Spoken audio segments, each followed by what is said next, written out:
The gray afternoon light of the city had a way of leaching the color from everything it touched, turning brick to bruised purple and asphalt to the flat, dead shade of a forgotten riverbed. For Arthur Pendleton, the world was a symphony of textures and sounds, a map he navigated with the tip of a worn, wooden cane. His sight had been stolen by the flash and thunder of a desert war 2 decades ago, but his world was anything but empty. He could feel the shift in air pressure as a bus rumbled past, smell the stale grease from the corner diner 3 blocks away, and hear the nervous scuff of a pigeon's feet on the pavement. He moved with a deliberate, unhurried grace that many mistook for fragility. They saw an old man, stooped and slow, tapping his way through a world that had long since left him behind. They didn't see the soldier beneath the surface, the man whose spine was forged from discipline and loss. His daily walk was a ritual, a pilgrimage to the Olympia diner for a cup of black coffee that was always too bitter and a piece of pie that was always too sweet. It was routine, and in routine there was order. In order there was peace. But peace was a rare commodity on these streets. Today, the symphony was interrupted by a discordant note. 3 figures blocked his path, their presence a sudden deadening of sound, a wall of stale cigarette smoke and cheap cologne. Arthur stopped, his head tilted slightly, listening. "Look at this old fossil," a voice sneered, thick with unearned confidence. "Tappin' around like a blind woodpecker." Laughter followed, sharp and cruel. Arthur said nothing. He stood perfectly still, his hand resting on the smooth, familiar grip of his cane. It was carved from a single piece of oak, its surface worn to a silken finish by the constant touch of his palm. He knew every groove, every imperfection, as intimately as he had once known the lines on his wife's face. "What you got, old man?" The voice, closer now, belonged to a young man named Rico. He was the kind of predator the city bred in its darkest corners, all bluster and simmering violence, preying on those he perceived as weaker. To Rico, Arthur was the weakest of all. "Got any money for us? A veteran's pension, maybe?" Arthur remained silent, his posture unchanged. He had faced down men with rifles and rocket launchers. The jeers of a street punk were like gnats buzzing at his ear. Annoying, but harmless until they decided to bite. He could feel their energy, a restless, agitated vibration in the air. There were 3 of them circling him now like sharks. "He's deaf too?" Another one chimed in. "Or just stupid." Rico stepped forward, his shadow falling over Arthur. The temperature seemed to drop a degree. "I'm talking to you, Grandpa. Don't ignore me," he shoved Arthur's shoulder. It was a test, a probe for weakness. Arthur stumbled slightly but caught his balance. His feet planted on the concrete with the certainty of a rooted tree. He didn't flinch. He didn't speak. He simply breathed, a slow, steady rhythm that infuriated his tormentors. His refusal to show fear was an act of defiance they could not comprehend. To them, his stillness was not strength. It was a vacuum waiting to be filled with their contempt. The humiliation was the point. It was a public performance, and Arthur was the unwilling star. People on the sidewalk quickened their pace, their eyes fixed on the ground, on their phones, on anything but the slow-motion mugging happening in their midst. They were ghosts in their own city, and Arthur was a ghost among them. The hand that snatched the cane from his grasp was rough and sudden. The world tilted. For a blind man, the cane was more than a tool. It was an extension of the self, a probe that tasted the world before he did. Without it, he was adrift in an ocean of undefined space. A wave of vertigo washed over him, and for the first time, a flicker of panic threatened his composure. The solid, comforting weight in his hand was gone, replaced by an empty void. He heard the thugs laughing, the sound echoing in the sudden emptiness. "What's this piece of junk?" Rico scoffed, holding the cane up for his friends to see. He ran a hand over the intricate carvings near the handle. "Got some little pictures on it. How cute." Arthur extended a hand, his voice low and steady, betraying none of the disorientation he felt. "Please, give it back. Please," Rico mimicked in a high, mocking voice. "He can talk after all. Why should I?" It's a nice stick. I could use it to break some windows. Or maybe some knees." The other two thugs snickered, their confidence swelling as they fed off their leader's cruelty. They saw an easy mark, a powerless victim whose dignity was theirs for the taking.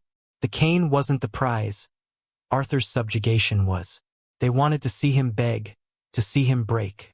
They wanted to strip him of his worth on a public sidewalk and walk away laughing, leaving him shattered. Arthur's hand remained outstretched. His face was a mask of calm, but inside, a storm was raging. That cane was not just a piece of wood. It was the last tangible piece of his son he had left in the world.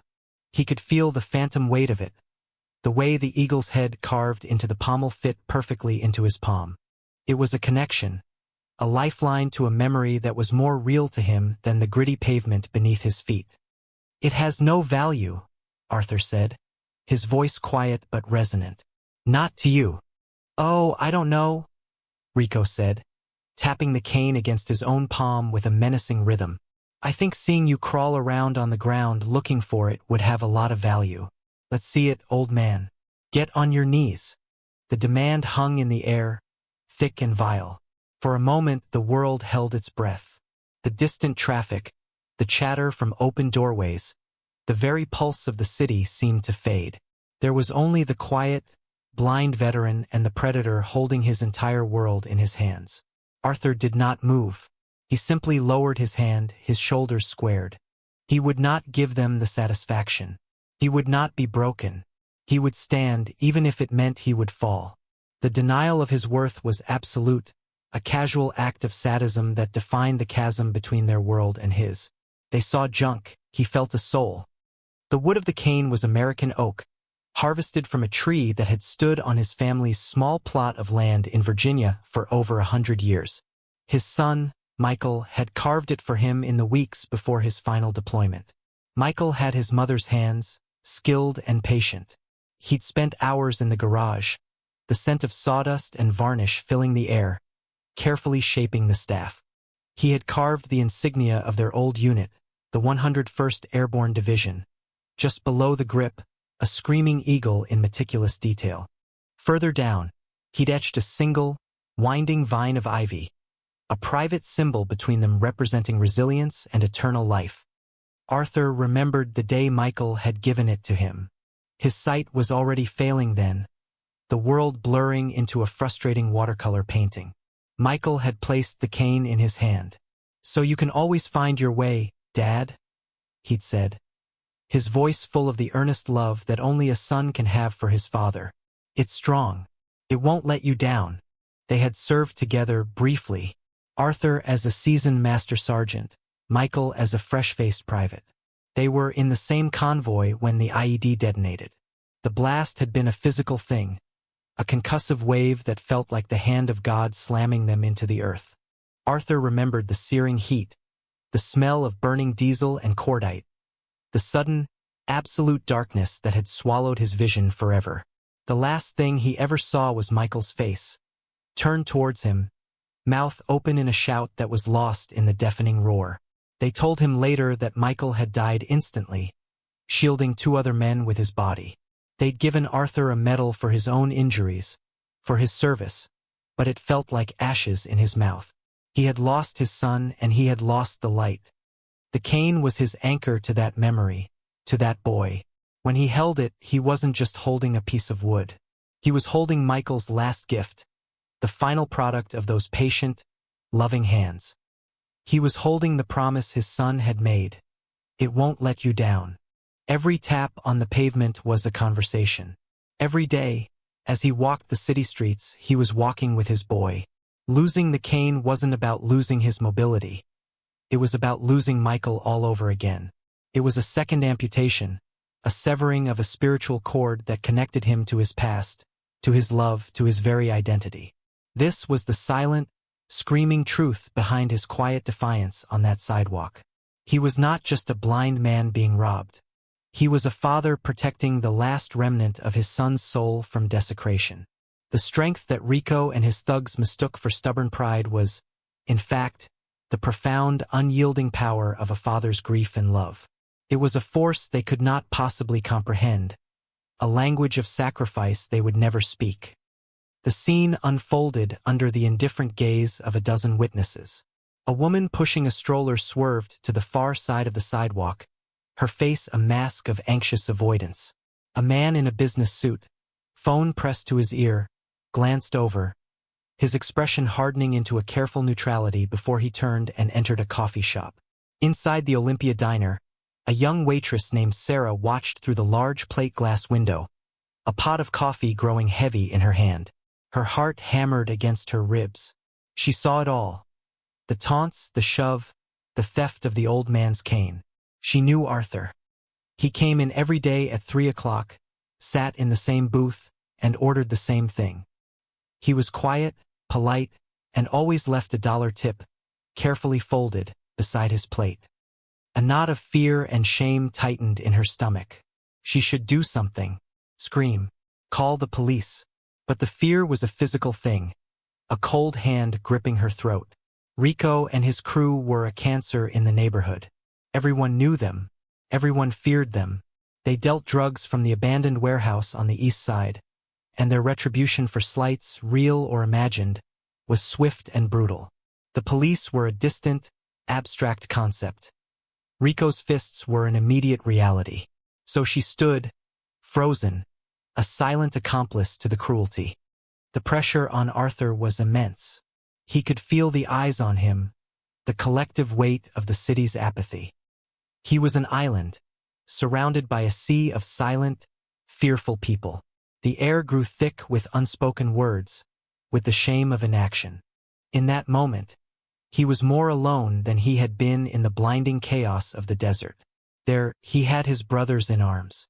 Here, he had no one. The silence of the community was a second assault, a confirmation of his invisibility. They saw him, but they refused to acknowledge him. His struggle was an inconvenience, a brief, ugly interruption in their day that was best ignored. He could hear the soft click of a shop door closing, the hurried footsteps of someone crossing the street to avoid the confrontation. Each sound was a small betrayal, another brick in the wall of his isolation.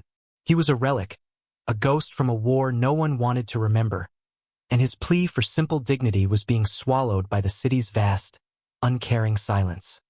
Rico laughed, a harsh, grating sound. Last chance, old man. Get on your knees and beg for your little stick back. Arthur drew a slow breath, filling his lungs. He straightened his back, lifting his chin as if he could see his tormentor eye to eye. The soldier within him, the part that had been forged in discipline and fire, took command. He would not kneel. Not for this boy. Not for anyone.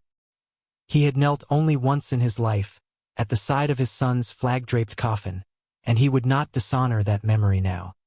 There are some things a man doesn't do, Arthur said, his voice as calm and unyielding as granite. The words were not loud, but they carried an undeniable weight, a resonance of deeply held principle.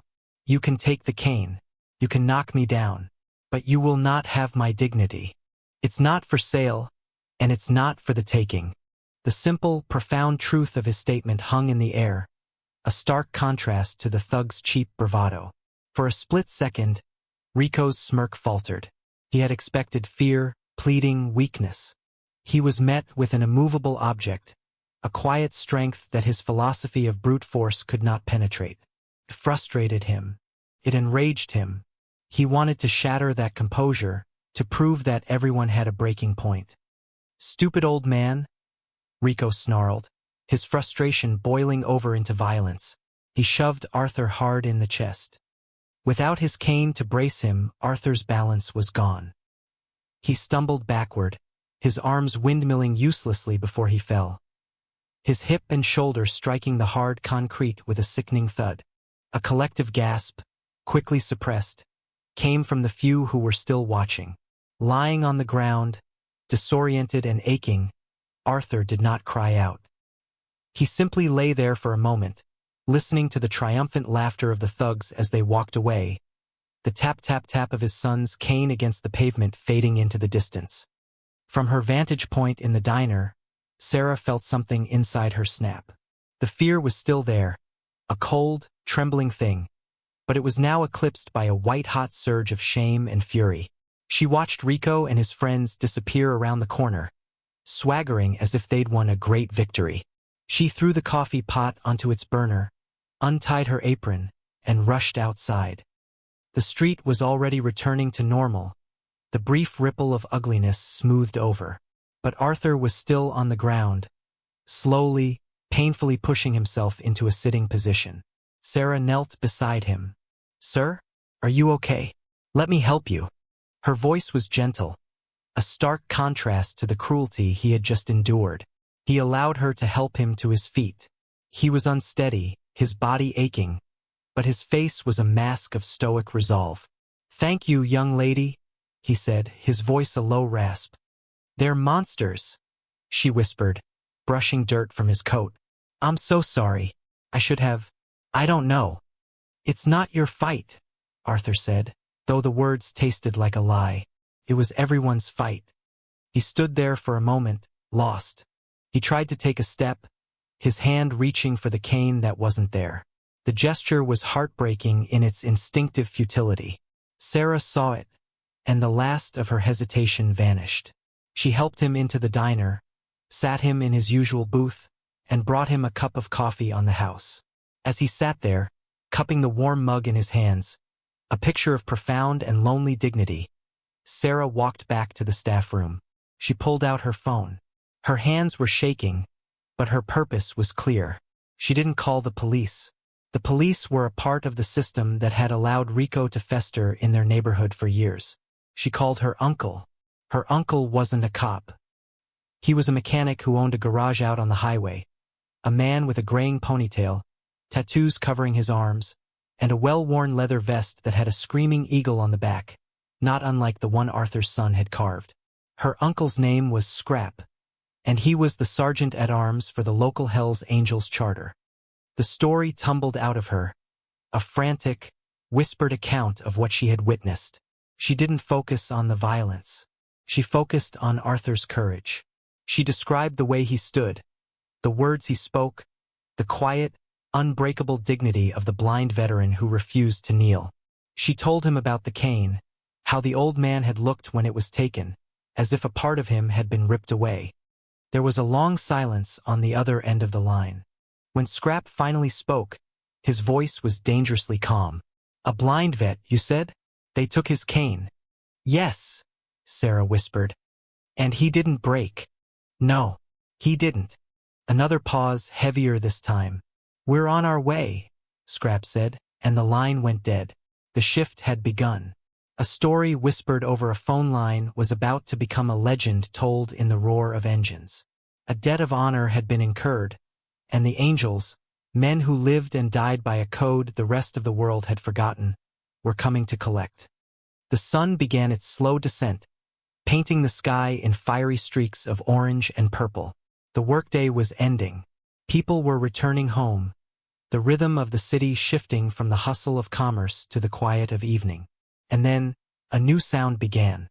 It started as a low, distant hum, a vibration felt more than heard. It was a sound that made the hairs on the back of your neck stand up, a primal growl that spoke of power and menace. The hum grew steadily, resolving itself into the unmistakable, syncopated thunder of Harley-Davidson engines. Not one or two, but dozens. Heads began to turn. People came to their windows, peering out at the street. The sound grew into a rolling, deafening roar that vibrated through the concrete and glass of the neighborhood. And then they came. They turned onto Arthur Street in a staggered, 2x2 formation. A river of chrome, steel, and black leather. There were 50, then 70, then 100 bikes. They moved with the disciplined precision of a cavalry charge, their headlights cutting through the deepening twilight. At the front rode a man with a long, gray beard and a face that looked like it had been carved from granite. This was Preacher, the president of the charter. Beside him rode Scrap, his face a grim mask. They didn't hoot or yell. They were a silent, intimidating force. The roar of their engines did all the talking. They flowed through the streets, a relentless tide, until they reached the dilapidated warehouse at the end of the industrial block, the place everyone knew was Rico's den. With practiced ease, the bikes fanned out, forming a perfect, semicircular perimeter around the building, blocking all exits. One by one, the engines were cut, the sudden silence more shocking and menacing than the noise that had preceded it. In the quiet, the clicking and ticking of cooling metal sounded like the cocking of 100 pistols. 100 bikers sat on their machines, their arms crossed, their faces unreadable behind beards and sunglasses, a silent army of judgment. The community watched from their windows, their fear of Rico now replaced by a new, more profound awe.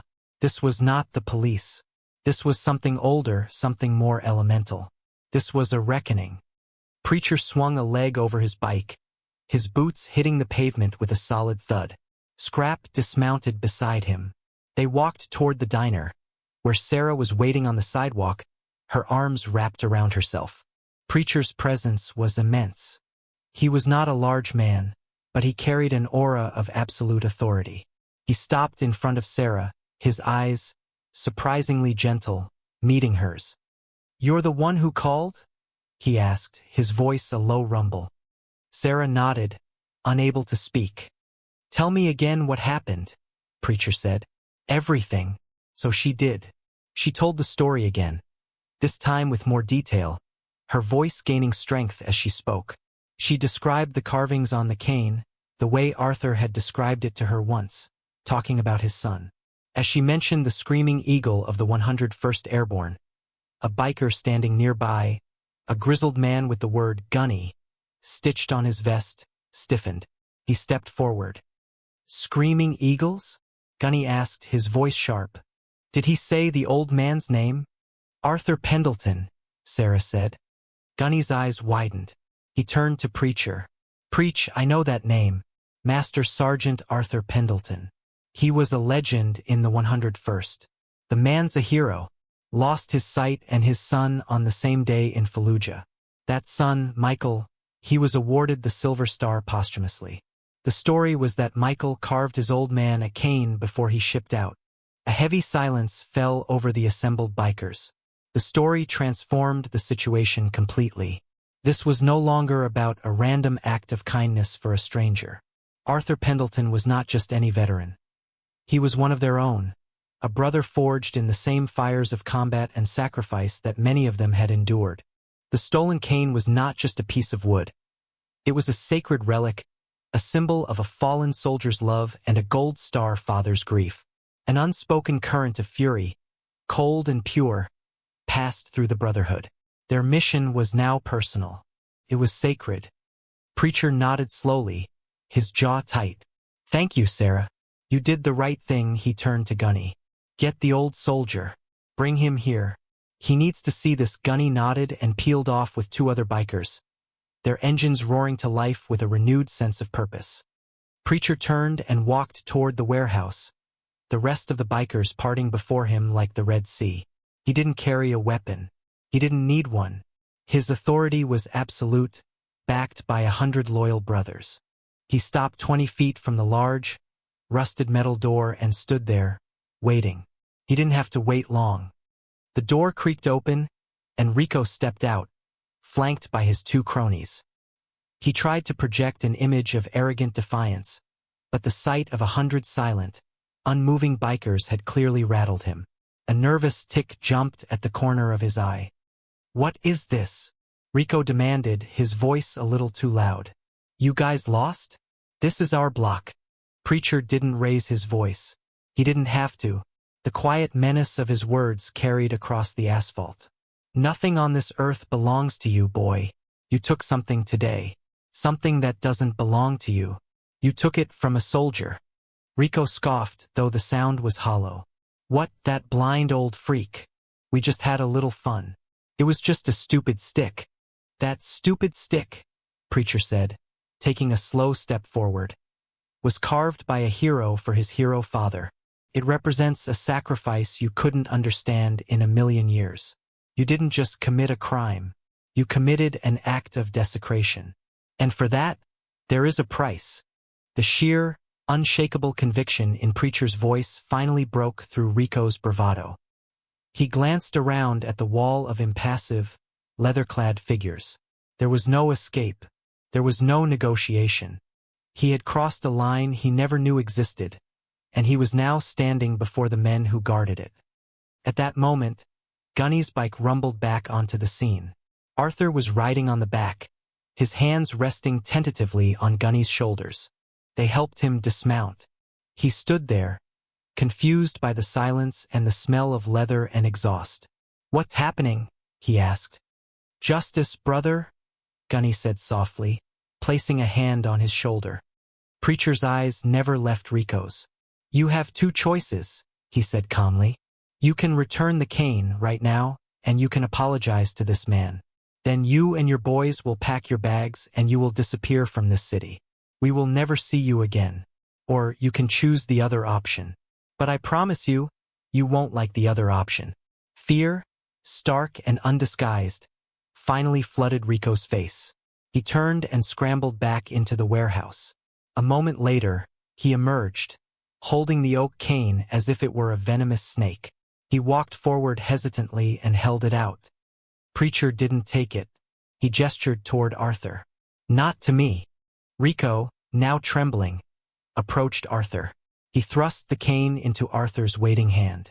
The moment Arthur's fingers closed around the familiar, carved wood, a visible wave of relief washed over him. He gripped it tightly, his connection to his son restored. "Now," Preacher's voice cut through the silence like a razor. "Apologize. On your knees." Rico hesitated for a fraction of a second, his pride warring with his terror. A single, sharp rev of a nearby engine decided the matter for him. He dropped to his knees before the blind veteran. The humiliation he had tried to inflict upon Arthur was now his own, magnified 100-fold, witnessed by the entire neighborhood. I'm sorry," Rico stammered, his eyes fixed on the ground. Arthur stood tall, cane in hand. He simply nodded once, a gesture of quiet, regal acceptance. He did not need to say a word. His victory was complete. Preacher looked at Rico and his thugs, his face filled with a cold disgust. "We ever see you again, anywhere near this man or this neighborhood, we won't be having a conversation. Now get out of our sight." The three thugs scrambled to their feet and vanished into the darkness behind the warehouse. Their power, their reputation, their very presence in the city erased in a single evening. The bikers didn't cheer. They didn't celebrate. Their work was done. Preacher walked over to Arthur. He took off his own vest, the one with the club's full colors and his president patch. It was a gesture of profound respect. He held it out. "Master Sergeant Pendleton," Preacher said, his voice imbued with a deep, solemn respect. "We don't have medals to give, but we have this. We would be honored if you would accept it. It means you're under our protection. Your family now. No one will ever bother you again." He helped Arthur put on the heavy leather vest. It smelled of the road, of freedom, and of brotherhood. Arthur ran a hand over the stitched patches, feeling the raised emblems. For the first time that day, a small, genuine smile touched his lips. The ride back to Arthur's small apartment was not a ride of shame, but a procession of honor. 100 Harley-Davidsons formed a rolling guard around him, their engines a thunderous chorus of respect. They escorted him to his door, and Preacher and Gunny walked him inside. They placed the vest over the back of his favorite armchair, right beside where he leaned his son's cane. "You need anything, Arthur?" Preacher said, placing a card with a phone number into his hand. "Anything at all. You call us." Arthur nodded, his heart full. "Thank you," he said. The words felt inadequate, but they were all he had. "No, sir," Gunny said, his voice thick with emotion. "Thank you." They left him then, the roar of their engines slowly fading into the night, leaving behind one final, defiant rev that echoed through the streets. A promise, a warning, and a salute. The next morning, Arthur began his daily walk to the Olympia diner. The leather vest felt heavy and comforting on his shoulders. The oak cane tapped a steady, confident rhythm on the pavement. But something was different. The neighborhood was not the same. As he walked, people didn't look away. They met his unseen gaze. Men on their way to work nodded their heads in a silent gesture of respect. The woman who had hurried past with her stroller the day before stopped and smiled at him. "Good morning, sir," she said. When he entered the diner, a hush fell over the room. Sarah rushed over, a wide, bright smile on her face. "Your usual Mr. Pendleton?" she asked. "Yes, please, Sarah," he replied. He sat in his booth, the cane leaning against the table, the Hell's Angels vest a shield of honor on his back. The coffee, when it came, didn't taste so bitter. The pie wasn't so sweet. Everything felt perfectly balanced. He was no longer a ghost in his own city. He had been seen. He had been recognized. He was a part of something again. He ran a hand over the smooth, carved eagle on his cane, and then over the rough, stitched eagle on his vest. He was a soldier. He was a father. And now he was a brother. He was home. A quiet dignity had been defended. And in its defense, a community had been transformed, its silence broken forever by the roar of loyalty.